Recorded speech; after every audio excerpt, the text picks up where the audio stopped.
Hello aspirants, welcome to aspirants Mantra. जैसा कि हमने लास्ट क्लास में डिस्कस किया था, लाइफ प्रोसेस हमने चैप्टर स्टार्ट किया। हमने देखा लाइफ प्रोसेस के अंदर में लाइफ प्रोसेस की डेफिनेशन, हमने देखा मोड्स ऑफ न्यूट्रिशन कितने टाइप्स के होते हैं, ऑटोट्रॉप्स और हेटरोट्रॉप्स। फिर हमने देखा कि कैसे फोटोसिंथेसिस प्रोसेस जो है वो इनिशियल स्टेज पे कैरी ऑन होता है। आज की क्लास में हम डिटेल डिस्कशन करेंगे अपने टॉपिक फोटोसिंथेसिस इन प्लांट्स का। जी हाँ, देखेंगे कैसे inorganic substances aspirants organic substances में कन्वर्ट होते हैं। तो सबसे पहले आइए डिस्कस करते हैं what is photosynthesis. Photosynthesis is the process in which light energy is being converted into chemical energy. Right, बिल्कुल सही, आप सभी जानते हैं। यानी कि कोई भी ग्रीन कलर का अगर प्लांट है, उसके अंदर में ग्रीन कलर के पिगमेंट्स क्लोरोफिल प्रेजेंट हैं, जो कि क्लोरोप्लास्ट के इनसाइड लाई करते हैं। राइट, तो कहीं ना कहीं वो एक ऐसा प्रोसीजर कैरी आउट करते होंगे या ऐसी इंस्टेंट एनर्जी रिलीज करते होंगे जिससे वो अपना खाना बनाते होंगे, because they are autotrophic mode of nutrition. Correct. So further हमने फिर ये देखा कि जो फोटोसिंथेसिस प्रोसेस की केमिकल रिएक्शन है वो क्या है। हमने देखा था कि inorganic substances like carbon dioxide और वाटर कैसे हमारे ग्लूकोज फॉर्मेशन में हेल्प करते हैं। राइट एस्पिरेंट्स, आज की क्लास में हम इसका फर्दर डिटेल डिस्कशन करने वाले हैं। तो चलिए देखते हैं। सबसे पहले जैसे कि आप देख सकते हैं, आपके सामने मैंने एक डायग्राम बनाया है। उसमें मैंने आपको एक प्लांट का इनर व्यू सेक्शन दिखाया है। आपकी एनसीईआरटी की बुक में भी ये मेंशन है। यहाँ पे आप देख सकते हैं क्लोरोप्लास्ट प्रेजेंट है। ठीक है, प्लांट सेल का ये पूरा इमेज है। जो अपर पोर्शन है ये वाला, इसको अपर एपिडर्मिस कहा जाता है। राइट, और जो लोअर पोर्शन है इसको लोअर एपिडर्मिस कहा जाता है। होता क्या है एस्पिरेंट्स, इसके बीच में जो खाली स्पेसेस होते हैं उनको एयर स्पेसेस कहा जाता है। ठीक है, करेक्ट। और क्लोरोप्लास्ट के अंदर में एक्चुअली में फोटोसिंथेसिस प्रोसेस जो है वो कैरी ऑन होता है। अच्छा, फिर उसके बाद हमने क्या देखा कि यहाँ कहीं पे इसकी जो ओपनिंग्स ऑफ पोर होते हैं, जिसको हम स्टोमेटा बोलते हैं, वो प्रोटेक्टेड होते हैं कहीं ना कहीं गार्ड सेल से। तो आज का पहला इंपॉर्टेंट टॉपिक जो आपके दिमाग में आना चाहिए, तुरंत स्ट्राइक करना चाहिए, वो है guard cells. What are guard cells? तो guard cells are like bean shape structure, ऐसे वो बीन से शेप के स्ट्रक्चर होते हैं एस्पिरेंट्स। और वो कहीं ना कहीं क्या करते हैं, आपको स्टोमेटा को प्रोटेक्शन प्रोवाइड करने में हेल्प करते हैं। बेसिकली गार्ड सेल्स जो हैं वो स्टोमेटा की जो ओपनिंग और क्लोजिंग होती है उसको भी रेगुलेट करने में हेल्प करते हैं। यानी कि it regulates the amount of water and solutes. ठीक है सर, आपने बताया कि गार्ड सेल्स होते हैं जो वो ओपन और क्लोज होते हैं। राइट, ठीक है, और वो कहीं ना कहीं रेगुलेट करते हैं amount of water and solutes. ठीक है, करेक्ट। कैसे करते हैं? By osmotic pressure. हमने पढ़ाया what is the process of osmosis. जी हाँ, तो ऑस्मोसिस वही प्रोसेस है जो आप लोगों ने पढ़ा है अपने 9th क्लास में भी। When a particular solution or solvent move from higher concentration to lower concentration। जी हाँ, यानी कि ऑस्मोटिक प्रेशर लगा तो गार्ड सेल्स की ओपनिंग हुई, ऑस्मोटिक प्रेशर के हिसाब से क्लोजिंग और ओपनिंग उसने परफॉर्म की। फिर गार्ड सेल्स के अंदर में आता है बच्चों स्टोमेटा। स्टोमेटा का फंक्शन क्या है? एग्जाम में आया हुआ क्वेश्चन है, सीबीएसई के लिए इंपॉर्टेंट है। जी हाँ एस्पिरेंट्स, तो stomata helps in transpiration of water and exchange of gases. अब भाई दिमाग में सवाल आना चाहिए कि कैसे ये हेल्प करेगा स्टोमेटा एक्सचेंज ऑफ गैसेस में। तो होता क्या है कि अगर गार्ड सेल्स ऐसे करके बीन शेप स्ट्रक्चर्स हैं एस्पिरेंट्स, तो कहीं ना कहीं जब उनकी ओपनिंग और क्लोजिंग होती होगी उनमें वाटर रिटेंशन कैपेसिटी भी होती है। यानी कि क्या कहने का मतलब यह है कि प्लांट बहुत इंटेलिजेंट स्पीशीज है।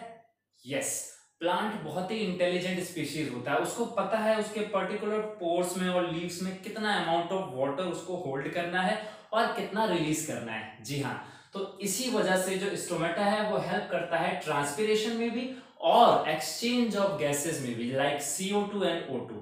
कैसे? तो ड्यूरिंग फोटोसिंथेसिस हमको पता है भाई क्या होता है, हमारा जो सनलाइट आया, ग्रीन कलर का पिगमेंट होता है जिसको क्लोरोफिल कहते हैं, और क्लोरोफिल के अंदर में ही हमारा क्लोरोप्लास्ट हो, क्लोरोप्लास्ट के अंदर में ये सारी चीजें इंक्लूडेड है। वहां पे कहीं ना कहीं इनऑर्गेनिक सब्सटेंसेस ऑर्गेनिक सब्सटेंसेस में कन्वर्ट होते हैं। राइट, तो इसी प्रोसेस के दौरान क्या होता है, कार्बन डाइऑक्साइड गैस वगैरह जो होती है उसके एटमॉस्फेयर में, वो कहीं ना कहीं हेल्प करती है वाटर के साथ में। राइट एस्पिरेंट्स, तो आप कहीं ना कहीं देख सकते हो एक्सचेंज ऑफ गैसेस होता है। यानी कि जनरली जो ग्रीन प्लांट्स होते हैं वो तो हमको ऑक्सीजन देते हैं। राइट, एंड एट नाइट रात में क्या करते हैं, वो CO2 रिलीज करते हैं। लेकिन ये CO2 रिलीज कैसे करते हैं? जी हाँ, स्टोमेटा की हेल्प से करते हैं। ओके, चलो एस्पिरेंट्स, अब देखते हैं एक्चुअल में, थोड़ा और प्लांट के सेल के अंदर चलते हैं और देखते हैं कि उसके अंदर में क्या प्रोसीजर्स होते हैं। तो ये जो सेक्शन आप देख रहे हो, ये क्लोरोप्लास्ट का सेक्शन है। एक्चुअली में क्लोरोप्लास्ट क्या होता है, एक डबल मेम्ब्रेन स्ट्रक्चर है। अगर आप देखो ध्यान से तो एक मेम्ब्रेन ये रहा, एक ये रहा मेम्ब्रेन, आउटर कवरिंग है, ठीक है, और उसके बाद इनर मेम्ब्रेन भी है, ये रहा भाई, ये लेयर जो है ये इनर मेम्ब्रेन है और ये लेयर जो है ये आउटर मेम्ब्रेन है। तो फिर क्या स्ट्रोमेटा में और पोर्स में ये सब इसके अंदर में ये सारी चीजें इंक्लूडेड हैं? बिल्कुल सही, स्टोमेटा और स्टोमेटल पोर्स और गार्ड सेल्स ये सब कहीं ना कहीं इसके अंदर में लोकेटेड होते हैं। और ये जो पूरा क्लोरोप्लास्ट का स्ट्रक्चर आप देख रहे हो, ये एक्चुअल में क्या है, एक डबल लेयर मेम्ब्रेन स्ट्रक्चर है। जी हाँ एस्पिरेंट्स, जिसके अंदर में एक थर्ड मेम्ब्रेन और थर्ड लेयर भी होती है, जिसको हम बोलते हैं थैलाकॉइड्स। और ये जो थैलाकॉइड्स है ये सुपर इंपॉर्टेंट टॉपिक है, जी हाँ, प्लांट के फोटोसिंथेसिस को समझने के लिए। तो अगर इस स्ट्रक्चर को आप थोड़ा डिटेल में देखें तो क्या हो रहा है, इस पे लाइट एनर्जी पड़ रही है और लाइट एनर्जी बेसिकली अपना फोटोसिंथेसिस प्रोसेस कर रही है।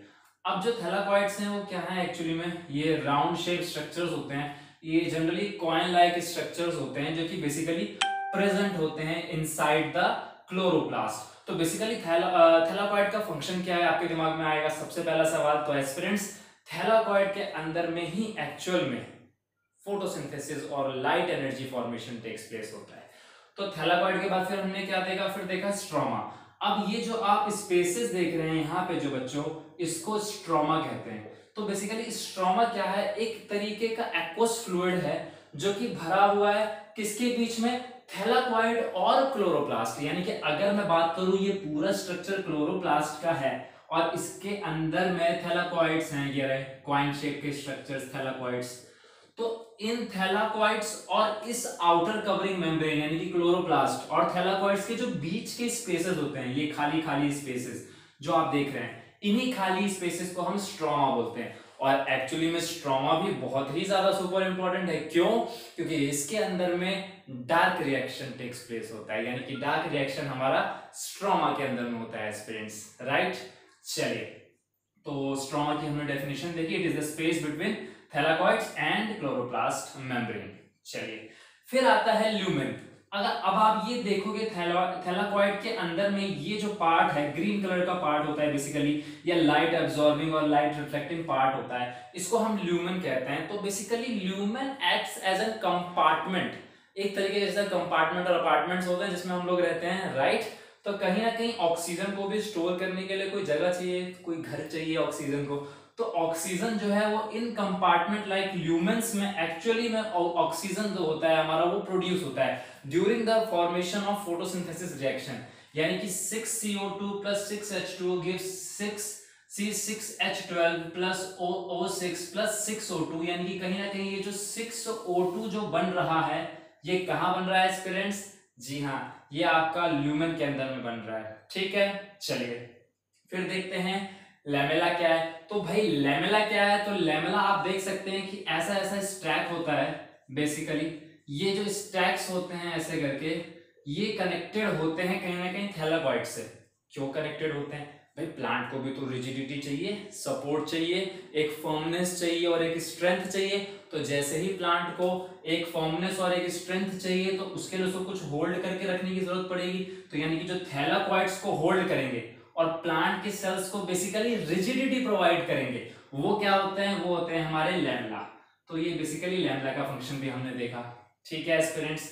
चलिए आगे बढ़ते हैं, तो देखते हैं एक्चुअल में ये प्रोसेस कैसे होता है। तो बेसिकली अगर मैं इस कैटेगरी को डिवाइड करूं, फोटोसिंथेसिस को दो पार्ट्स में डिवाइड करता हूं ताकि इजीली समझ में आए, साथ साथ बताऊंगा। पहला, in the presence of light energy, दूसरा in the absence of light energy. तो देखिए सबसे पहले क्या होता है, दो चीजें क्लियर हो गई एस्पिरेंट्स। लाइट एनर्जी फॉर्मेशन यानी कि जब फोटोसिंथेसिस एक्चुअल में हो रहा है, यानी कि फोटोट्रॉपिक मोड ऑफ न्यूट्रिशन हो रहा है, तो वो कहाँ होता है? जी हाँ, वो थैलाकॉइड्स में होता है, करेक्ट। फिर हमने देखा जो डार्क रिएक्शन है वो कहाँ होता है? ये जो खाली स्पेसेस होते हैं, यानी कि अगर मैं ये पार्ट अगर मैं इसका क्रॉस सेक्शन डिवाइड कर दूं ऐसे करके, तो इसको हम नेम कर सकते हैं लाइट रिएक्शन पार्ट और इसको डार्क रिएक्शन पार्ट।